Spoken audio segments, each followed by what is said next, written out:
Bienvenue sur la vidéo de présentation du projet Électroporateur 2019.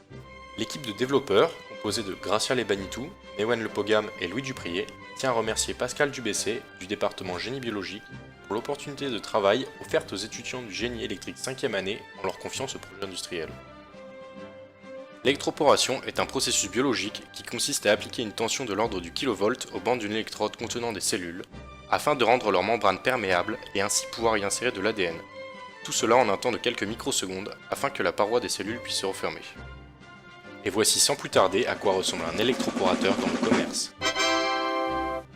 Il a été convenu avec le client que le prototype industriel doit délivrer une impulsion allant de 1 kV à 2,5 kV et réglable par pas de 100 volts, délivrer des impulsions d'une durée de 4 à 6 millisecondes, répéter l'opération, c'est-à-dire jusqu'à 3 impulsions avec les mêmes paramètres, assurer la sécurité de l'utilisateur et des composants, prévenir l'utilisateur en cas de défaillance, ne pas dépasser un coût de production supérieur à 300 €, soit 10 fois moins cher que dans le commerce.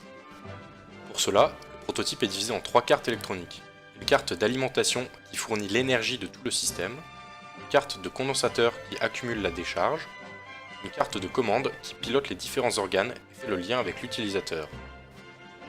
L'alimentation passe par des transformateurs, puis par un pont de diode qui la redresse pour que les différents organes puissent exploiter l'énergie du réseau EDF.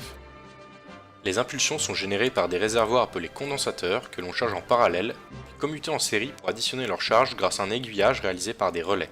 Enfin, un thyristor sur lequel on vient appliquer une impulsion libère la charge lorsque la fiole est prête. Tout cela est piloté par un microcontrôleur qui effectue des mesures et commande l'ouverture ou la fermeture des relais. Il renvoie les informations via un écran LCD et traite les informations que l'utilisateur aura rentrées par un système de boutons simples.